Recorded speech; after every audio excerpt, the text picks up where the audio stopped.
Hello student, welcome to my channel Ajab Gajab English.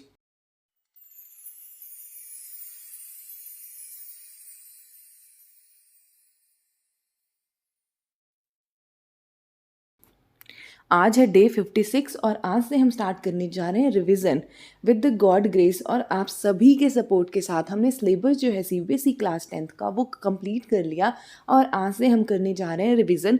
तो सबसे पहले हम रिवीजन करेंगे लिटरेचर पार्ट का, और लिटरेचर पार्ट के लिए मैंने 7 डेज़ जो है वो डेडिकेट किया है। और इन 7 डेज़ में हम चाहे पोइट्री है, चाहे जो हमारी फर्स्ट फ्लाइट की प्रोज है, या फुटप्रिंट विदाउट फीट में जितनी भी स्टोरीज़ हैं उन सभी को हम डिस्कस कर लेंगे और उनकी रिवीजन कर लेंगे। And after watching all these videos मैं आपको ये एश्योर करती हूँ कि आप रेडी हो जाओगे अपने फाइनल एग्जाम के लिए। आज की इस वीडियो में हम जो है जितने भी आपके इस बार सीबीएसई क्लास 10th में पोएम है उन सभी की एक शॉर्ट समरी जो है वो आज की वीडियो में आपको प्रोवाइड की जाएगी। और कल की वीडियो जो है वो भी हमारा पोएम्स रिवीजन पर ही डेडिकेटेड रहेगा, और उसमें हम जितने भी एक्सट्रैक्ट बेस्ड क्वेश्चन है या फिर एनसीईआरटी के क्वेश्चन है या फिर जितने भी इंपॉर्टेंट क्वेश्चन हैं जो पोएम में से आ सकते हैं उन सभी को डिस्कस कर लेंगे। तो चलिए बिना देरी किए आज की वीडियो हम स्टार्ट करते हैं। चलिए तो सबसे पहले हम डिस्कस कर लेते हैं अपना poem dust of snow. Dust of snow जो पोएम है वो लिखा है रॉबर्ट फ्रॉस्ट ने। और इस पर्टिकुलर पोएम में क्या दिखाया जाता है कि एक सिंपल सा मूवमेंट है जो हमारी लाइफ पर कितनी ज़्यादा सिग्निफिकेंस रखती है। मतलब क्या है कि एक छोटी सी मूवमेंट हमारी लाइफ में हमारे जो एटीट्यूड है, नज़रिया जो है देखने का, उसे बदल सकती है। इस पर्टिकुलर पोएम में क्रो और हैमलॉक ट्री जो हैं वो यूज़ करे गए हैं, ठीक है। और ये जो दोनों के दोनों हो वो सिग्निफाई करते हैं पोएट के मूड को, ठीक है, कि पोएट जो है वो एक अच्छे मूड में नहीं है। पोएट कौन से मूड में है? वो सैड है, डिप्रेसिव मूड में है, ठीक है। और ये जो क्रो है और जो हैमलॉक ट्री है ये दोनों के दोनों किसको सिंबलाइज करते हैं? सॉरो को सिंबलाइज करते हैं। आई होप इट इज़ क्लियर। आगे देखो क्या कहा जाता है कि एक क्रो जो है, ठीक है, क्रो जो है वो क्या करता है, कुछ जो है टाइनी पार्टिकल ऑफ स्नो जो है हैमलॉक ट्री के ऊपर से गिरा देता है। किसके ऊपर?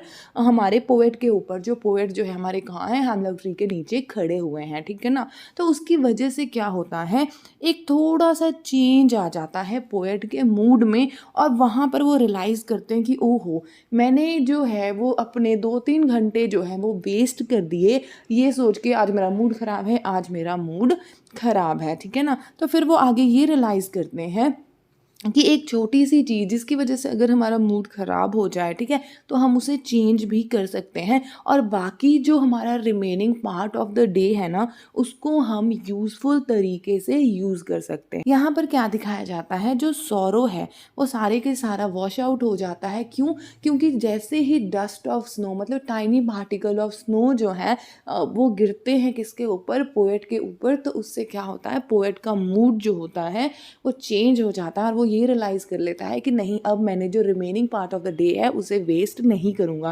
तो ये जो पोएम है, इस पर्टिकुलर पोएम में हमें ये बताया जाता है कि अगर हमारे साथ मॉर्निंग में अगर कुछ बुरा हो जाए तो rather than thinking about that कि अरे सुबह ख़राब हो गया तो पूरा दिन ख़राब ही जाएगा, ऐसा नहीं सोचना चाहिए, बल्कि क्या है, अपने थोड़ा सा एटीट्यूड को चेंज करना चाहिए तो सब कुछ अच्छा हो जाता है। आई होप कि आपको ये पोएम अच्छे से समझ आ गई होगी। अब देख लीजिए हमारी जो सेकंड पोएम है फायर एंड आइस, ठीक है, ये भी किसने लिखा है? रॉबर्ट फ्रॉस्ट ने लिखा है। और यहाँ पर जो फायर है वो सिंबलाइज करता है डिज़ायर को, और आइस जो है वो सिंबलाइज करती है हेटरेड को, नफ़रत को। और इस पर्टिकुलर पोएम में जो पोएट है वो बताते हैं कि दुनिया जो है, ठीक है, दुनिया एक दिन ख़त्म हो जाएगी, तो लोगों का ओपिनियन क्या है कि किस तरीके से दुनिया जो है वो ख़त्म हो जाएगी, ठीक है। तो वो क्या कहते हैं कि कुछ लोग जो हैं वो ये कहते हैं कि जो फायर है, ठीक है, जो डिज़ायर है लोगों की वो इतनी ज़्यादा बढ़ जाएगी कि एक दिन ये दुनिया जो है वो ख़त्म हो जाएगी।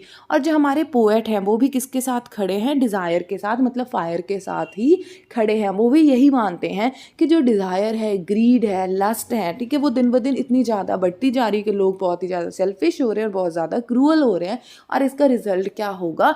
जो दुनिया है वो ख़त्म हो जाएगी, ठीक है। उसके बाद वो क्या कहते हैं कि अगर दुनिया ने दोबारा से ख़त्म होना हुआ तो आइस जो है, जो हेटरेड है, जो नफ़रत है, वो भी बहुत ज़्यादा स्ट्रॉन्ग है, और इसकी वजह से भी दुनिया ख़त्म हो जाएगी। क्योंकि नफ़रत की वजह से लोग इनसेंसिटिव हो चुके हैं, ठीक है ना, वो लोगों की फीलिंग्स को नहीं समझ पा रहे हैं, ठीक है। तो यहाँ पर अगर आप कंक्लूड करो तो हमें क्या बताया जाता है कि दोनों के दोनों जो फायर है और आइस है, ठीक है, चाहे वो नफ़रत है, ठीक है, या फिर ग्रीड है, दोनों के दोनों बहुत ज़्यादा बढ़ रहे हैं, रैपिड स्पीड से बढ़ रहे हैं, और दोनों के दोनों क्या है, रीज़न बन सकते हैं हमारी अर्थ के डिस्ट्रॉय होने का।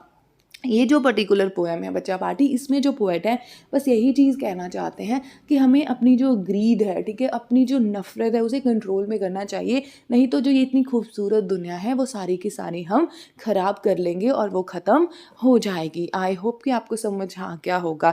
चलिए अब हम जो तीसरी पोएम है a tiger in the zoo वो डिस्कस कर लेते हैं, ठीक है। A tiger in the zoo जो है, ये जो पोएम है, ठीक है, वो किसके बारे में है, एक टाइगर के बारे में है जो कहाँ पे ज़ू में है, ठीक है। और यहाँ पर आप देखोगे कंट्रास्ट दिखाया गया है कि एक जो टाइगर है जब वो ज़ू में होता है तब उसकी जो एक्टिविटीज़ होती हैं वो क्या होती हैं, और वही टाइगर जब अपने नेचुरल हैबिटेट मतलब कि जंगल में होता है तब उसकी जो हैबिट्स हैं वो क्या होती हैं, ठीक है। फिर क्या बताया जाता है कि जब जो टाइगर है वो ज़ू में है तो उसके पास कोई फ्रीडम नहीं है, ठीक है, वो एंग्री है, फ्रस्ट्रेटेड है, हेल्पलेस है, ठीक है ना, और इसकी वजह से वो क्या है, सबको इग्नोर कर रहा है। लेकिन जब वो अपने नेचुरल हैबिटेट में होता है, मतलब वो जब वो जंगल में होता है तो बिल्कुल फ्री होता है, ठीक है, तो वो क्या करता है, हाइड करता है अपने आप को लॉन्ग ग्रासेस में, वहाँ से स्लाइड करता हुआ जाता है, वाटर होल के पास वेट करता है किसके लिए, कि मोटी तगड़ी हिरन जो आएगी और मैं उसे खा जाऊँगा, ठीक है। इवन वो क्या करता है, जंगल के एज पे जाता है, विलेजर्स जो होते हैं उनको डराता है, ठीक है, अपने शार्प कैनाइन टीथ जो है वो भी दिखाता है, अपने जबड़े भी दिखाता है। मतलब क्या, यहाँ पे बिल्कुल अपोजिट एक तरीके से आप चीज़ कह सकते हो कि अगर टाइगर जो ज़ू में है, ठीक है, वो हेल्पलेस है, उसके पास लिमिटेड स्पेस है, ठीक है, वो कुछ नहीं कर सकता क्योंकि उसकी जो स्ट्रेंथ है, ठीक है, सलाखे होते हैं, जो बार्स हैं उसके पीछे हैं, तो ही इज़ हेल्पलेस, तो इस वजह से वो क्या करता है, कुछ नहीं करता है। लेकिन जब वो अपने नेचुरल हैबिटेट में है तो अपनी जो नेचुरल फेरोसनेस है वो उसको रिफ्लेक्ट कर पाता है। आई होप इट इज़ क्लियर। उसके बाद देखो क्या कहा जाता है कि नाइट में, ठीक है, नाइट में जब जो टाइगर है वो ज़ू में है तो वो क्या करता है, जो पेट्रोलिंग कार्स है उसके साउंड को सुनता है, ठीक है। उसके बाद ज़ू में क्या दिखाया गया है कि जो टाइगर है वो हेल्पलेस है, ठीक है, और ये एक शो पीस बन गया है, सोर्स ऑफ एंटरटेनमेंट बन गया है उन लोगों के लिए जो ज़ू में जाते हैं, ठीक है, और ज़ू में जाके जानवरों को देखते हैं, ठीक है ना। ये जो पोएम है इससे हमें जो पोएट है वो यही चीज़ कन्वे करना चाहते हैं कि जो वाइल्ड एनिमल्स हैं यार उनको उनकी जगह पे रहने दो, ठीक है, ऐसे हालात मत बनाओ, ठीक है, कि आप सारे जो ट्रीज़ हैं उसे कट कर दो, ठीक है। उसके बाद हम कहते हैं हम तो ज़ू बना रहे हैं जी, हम टाइगर को रहने के लिए जगह दे रहे हैं। कुदरत ने ऑलरेडी उन्हें जगह दिया है, ठीक है, तो उनके जगह को खोकर हम उन्हें दोबारा जगह देते हैं और वो भी लिमिटेड स्पेस देते हैं जिनसे उनकी ग्रोथ नहीं हो पाती है। तो इस वजह से जो पोएट है वो यही चाहते हैं कि हम इतने क्रूअल ना हो, क्योंकि ह्यूमन बींग्स जो हैं वो बहुत ज़्यादा क्रूअल हो चुके हैं, ठीक है। अब देखो जो टाइगर है जो ज़ू में है, ठीक है, उसे पता है कि यार मैं कुछ नहीं कर सकता, ठीक है ना, मुझे बांध के रखा जा रहा है, और इसकी वजह से वो क्या है, जितने भी विजिटर्स जाते हैं ना ज़ू में उन सभी को वो इग्नोर करना शुरू कर देता है, कोई अटेंशन नहीं देता है, और क्या करता है, अपनी ब्रिलियंट आइज से, मतलब अपनी चमकती हुई आंखों से चमकते हुए तारे की तरफ देखता रहता है, इस उम्मीद से देखता रहता है काश मैं भी फ्री हो जाऊं और मैं भी अपने नेचुरल हैबिटेट में चला जाऊं। तो आप देखो ये पोएम जो है ना ये बहुत ही सेंसिटिव पोएम है। आप क्लास 10th के स्टूडेंट हो, आप समझ सकते हो कि अगर मान लो आप ही को एक जंगल में या एक केज में बंद कर दिया जाए, सीधी सी बात है, केज भी छोड़ो यार, अगर तुम्हें एक महल में भी ना अकेले रख दिया जाए जहाँ पर इंसान ना हो, ठीक है, मतलब तुम्हारे जैसे लोग ना हो, तो तुम्हारी ज़िंदगी क्या है, बहुत ही बदतर हो जाएगी। आई होप कि आपको समझ आ गया होगा। नेक्स्ट हमारा पोएम है वो है how to tell wild animals. इस पर्टिकुलर पोएम में जो हमारे पोएट हैं, ठीक है, वो बिहेवियर बता रहे हैं किसका, एनिमल्स का, कि किस तरीके के बिहेवियर होते हैं कौन से एनिमल्स के। और एक चीज़ यहाँ पे ऐड कर देती हूँ, ये जो है ना ये ह्यूमरस पोएम है, ठीक है, मतलब क्या फ़नी फ़नी कैरेक्टरिस्टिक्स जो है वो बताए जा रहे हैं एनिमल्स के। सबसे पहले हमें बताया जा रहा है कि एशियन लॉयन, आप एशियन लॉयन को कैसे पहचान सकते हो, अगर आप देखो कि आपके सामने एक लार्ज टाउनी बीस्ट है, ठीक है, और वो आपको देख के क्या करता है, रोर करता है, मतलब गरजना शुरू कर देता है, तो आप समझ जाना कि वो कौन है, आपका एशियन लॉयन है, ठीक है। फिर हमें बताया जाता है टाइगर के बारे में कि टाइगर जो है वो क्या है, येलो कलर की टाइगर की स्किन होगी, ठीक है, उसके ऊपर ब्लैक कलर के स्ट्राइप्स होंगे, ठीक है, और वो रोर नहीं करेगा बल्कि क्या करेगा, सीधा ही आप पर अटैक कर देगा और आपको खा जाएगा। फिर नेक्स्ट जो है वो बताया जाता है लेपर्ड के बारे में कि लेपर्ड कैसा होता है। लेपर्ड के बॉडी के ऊपर, ठीक है ना, ब्लैक कलर के स्पॉट्स होते हैं, ठीक है, और वो सीधा आप पर जंप करता है और आपको खा जाता है। तो अब देखो तीन जो है, एशियन लॉयन हो गया, टाइगर हो गया और लेपर्ड हो गया, इन तीनों को किस तरीके से आप डिफ्रेंशिएट कर सकते हो, ये चीज़ हमें बताई जा रही है, ठीक है। उसके बाद हमें कहा जाता है बेयर के बारे में, ठीक है, कि जो बेयर है वो हमें कहाँ मिलता है, घर के यार्ड में ही हमें मिल जाता है। और वो क्या करता है, जादू की जप्पी देता है, और वो इतनी ज़्यादा टाइट वाली जप्पी हमें दे देता है कि हम क्या कर जाते हैं, मर जाते हैं। तो आई होप कि आपको पता लग गया है कि अगर आपके साथ ऐसा कुछ हो तो आप समझ जाना कि वो कौन है, बेयर है। फिर नेक्स्ट हमें क्या बताया जाता है कि एक जो क्रोकोडाइल होता है, ठीक है, जो मगरमच्छ है, ठीक है, वो आपको देखता है और देखकर आंसू बहाना शुरू कर देता है। मगरमच्छ के आंसू दिखाता है आपको खाने से पहले, ठीक है। तो अगर कोई भी एनिमल है जो आपको खाने से पहले रोने लग जाए तो आप समझ जाना कि वो कौन है, मगरमच्छ।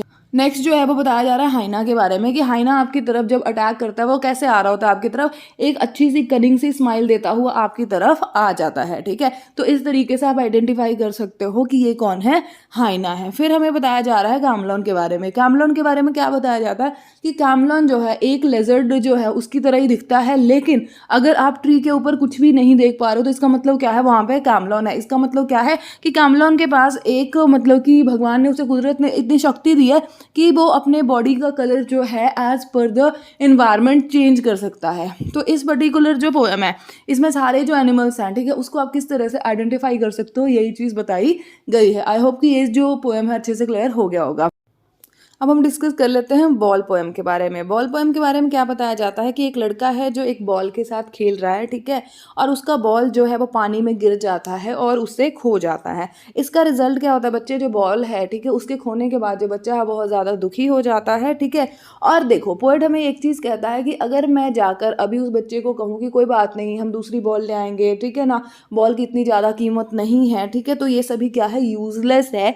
ऐसा उसने क्यों कहा है, क्योंकि ये जो बॉय है, ठीक है, इस बॉल के साथ बहुत टाइम से जुड़ा हुआ है, ठीक है, उसकी बहुत अच्छी अटैचमेंट है, ठीक है, और उसकी मेमोरीज जुड़ी हुई हैं इस बॉल के साथ, ठीक है। तो इस पोएम में क्या दिखाई देता है कि किस तरीके से हाउ टू बियर लॉस, कि किस तरीके से हम लॉस, जब हम कोई चीज़ खो देते हैं ना तो उससे किस तरीके से उभरना है, उसी चीज़ को यहाँ पर सेंटर में रख के दिखाया जाता है कि आपको पता है जो भी चीज़ हमारे पास आज है वो कल नहीं होगी, कुछ भी परमानेंट नहीं है। तो किस तरीके से हम अपने आप को स्टेबल करते हैं, वही चीज़ इस पोएम में with the help of ball दिखाया गया है। आई होप इट इज क्लियर।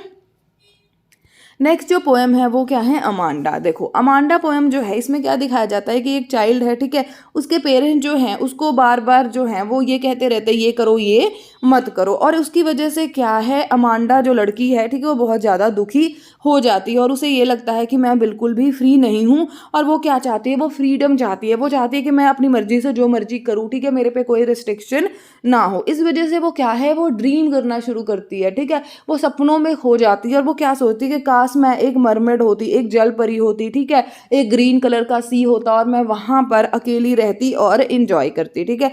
वो ये भी सोचती है कि काश मैं एक ऑर्फन होती, एक अनाथ होती, क्योंकि उसे ये लगता है कि जो अनाथ लोग हैं, जो ऑर्फन लोग हैं, मेरे से ज़्यादा फ्री हैं, क्योंकि वो अपनी मर्जी से गलियों में घूम सकते हैं, उन्हें कोई कहने वाला नहीं होता है, ठीक है। इवन वो क्या सोचती है कि काश मैं क्या होती, रपुंजल होती, ठीक है, और रपुंजल की तरह मैं भी एक टावर में कैद रहती और मुझे कोई डिस्टर्ब करने वाला नहीं होता। इससे हमें क्या पता लगता है कि अमांडा जो है वो कंटिन्यूसली जब उसके पेरेंट्स जो हैं, ठीक है, या जो भी आप लगा लो एल्डर्स जो है, जब उसे कहते हैं कि तुम ये करो अमांडा, तुम ये नहीं करो अमांडा, तो वो बहुत ज़्यादा दुखी है। तो इस वजह से वो इस तरीके के ड्रीम्स जो है वो लेना शुरू कर देती है। आई होप कि आपको अमांडा भी अच्छे से क्लियर हो गया होगा। देखो नेक्स्ट है जो पोएम हमारे यहाँ पर वो है क्या, द ट्रीज, ठीक है। अब यहाँ पे देखो ये क्या है, ये जो पोएम है वो एक सिंबॉलिक पोएम है और यहाँ पे जो ट्री है वो किसके लिए रेफर किया गया है, वुमेन्स के लिए रेफर किया गया है कि जो वुमेन्स हैं अब वो पूरी तरह से तैयार हो चुके हैं कहाँ जाने के लिए, घर से बाहर निकलने के लिए, क्योंकि वो बहुत टाइम से घर के अंदर रह रहे थे, ठीक है, रिचुअल्स को फॉलो कर रहे थे, ठीक है,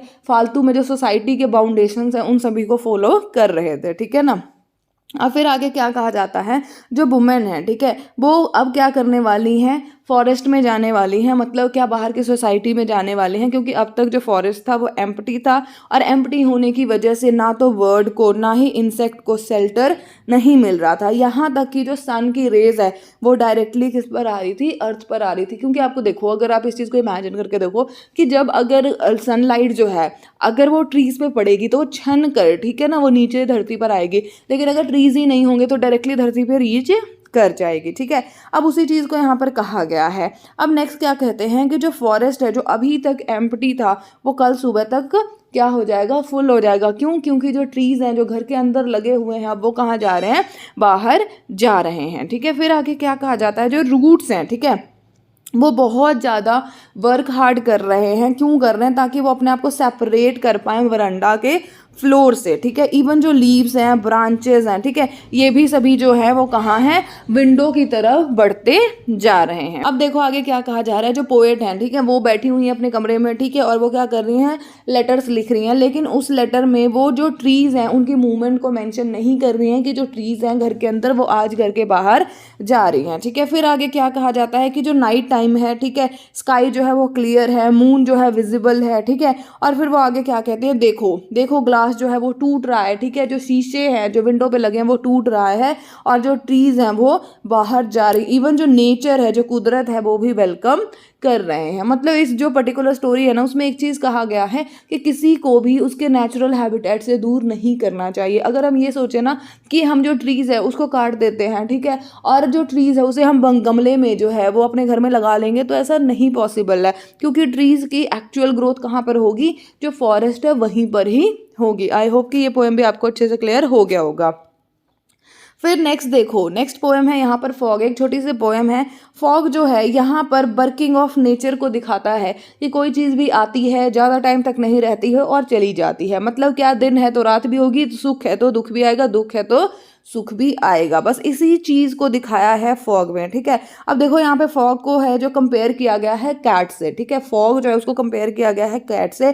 क्या कहता है, फॉग जो है साइलेंटली आती है। ठीक है, कैसे आती है, जैसे कैट आती है, ठीक है, और किसी को डिस्टर्ब नहीं करती है। ठीक है, और साइलेंटली एक जगह पे बैठ जाती है, हार्बर पे बैठ जाती है, सिटी पे बैठ जाती है, इधर उधर देखती है और साइलेंटली वहाँ से मूव भी कर जाती है। ठीक है, जैसे कैट है वो आता है, ठीक है, उसके आने का हमें पता नहीं लगता है और फिर वो चला भी जाता है, उसी तरह फॉग आते हैं। ठीक है, और फॉग को थोड़ी देर इधर उधर रहता है, उसके बाद वो भी चला जाता है। इसी तरह हमारी लाइफ में अगर दुख आता है, ठीक है, हमें पता नहीं होता वो कब आएगा, कितनी देर तक रुकेगा, और फिर वो साइलेंटली चला भी जाता है और फिर हमारी लाइफ में सुख भी आ जाता है। यही चीज़ यहाँ पे सिंबलाइज करी जा रही है with the help of the poem fog. I hope it is clear, very good. Next जो पोएम है, देखो नेक्स्ट पोएम है the tale of the custard dragon. ठीक है, ये जो पोएम है यहाँ पे एक बहुत अच्छी स्टोरी बताई जा रही है। इस स्टोरी में जो मेन कैरेक्टर है वो है बिलिंडा। ठीक है, बिलिंडा जो है उसके बहुत सारे पेट हैं। ठीक है, मतलब उसने बहुत सारे पालतू जानवर जो है अपने पास रख रखे हैं। उसके पास एक ब्लैक कलर का किटन है, ठीक है, जिसका नाम है इंक। ठीक है, ग्रे कलर का माउस है जिसका उसने नाम रखा है ब्लिंक। ठीक है, एक येलो कलर का डॉग है जिसका नाम है मस्टर्ड और एक कावर ड्रैगन है जिसका नाम है कस्टर्ड। ठीक है, तो बिलिंडा किस किस के साथ रहती है, एक किटन के साथ, माउस के साथ, डॉग के साथ और ड्रैगन के साथ रहते हैं। ठीक है, उसके बाद देखो क्या कहता है, बिलिंडा की किटन, माउस, डॉग ये सभी के सभी ब्रेव हैं, लेकिन ड्रैगन जो है वो क्या है, कावर्ड है। ठीक है, वो क्या है, बुजदिल है, डरपोक है। फिर एक दिन क्या होता है, एक दिन जो होता है एक पायरेट आ जाता है। पायरेट होता है जो समुद्री लुटेरा होता है। ठीक है, वो आ जाता है कहाँ, बिलिंडा के घर में, उसके हाथ में पिस्टल होती है। फिर आगे क्या कहा जाता है कि ड्रैगन को छोड़ के जितने भी क्रिएचर हैं वो सारे डर जाते हैं। ठीक है, और सारे के सारे भाग जाते हैं। लेकिन जो ड्रैगन है, ठीक है, वो क्या करता है, कस्टर्ड जो पायरेट है उस पर अटैक करता है और उसे जिंदा निगल जाता है। ऐसा कुछ देखने के बाद, ठीक है, जो बिलिंडा है बहुत ज़्यादा खुश हो जाती है। ठीक है, और कस्टर्ड को हक कर लेती है।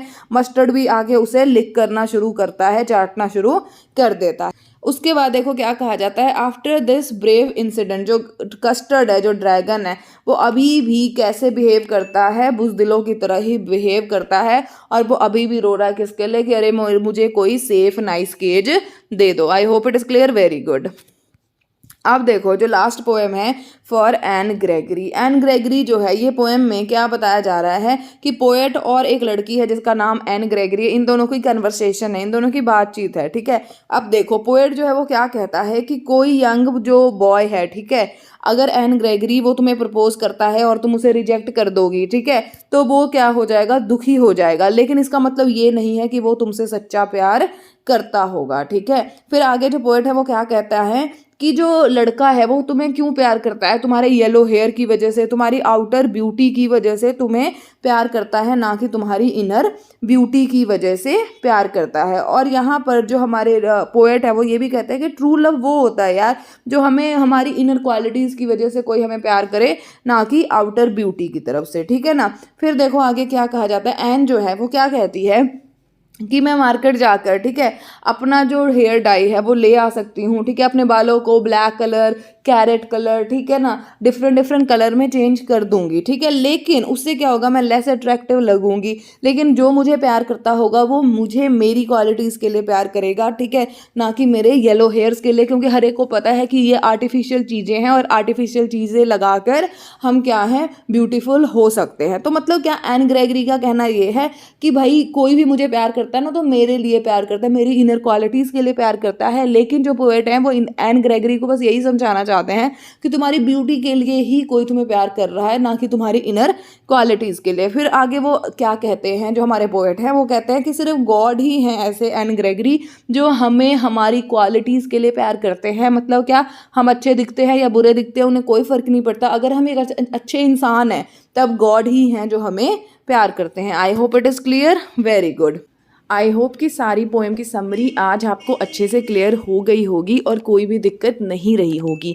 कल की वीडियो में हम जितने भी इंपॉर्टेंट क्वेश्चन हैं, एनसीईआरटी के क्वेश्चन हैं और एक्सट्रैक्ट बेस्ड क्वेश्चन हैं सारी की सारी पोएम्स का, वो हम कल की वीडियो में डिस्कस करेंगे। अगर वीडियो अच्छा लगे तो वीडियो को लाइक कीजिएगा, शेयर कीजिएगा, और अगर लगे कि मेरे चैनल पर आके आपका टाइम वेस्ट नहीं हुआ, आपने यहाँ से कुछ ना कुछ सीखा, तो मेरे चैनल को सब्सक्राइब करना बिल्कुल भी मत भूलिएगा। मिलती हूँ आपको नेक्स्ट वीडियो में, तब तक के लिए हंसते रहिएगा, मुस्कुराते रहिएगा और अपने आसपास के एरिया को साफ सुथरा रखिएगा। Bye bye, take care, have a good day.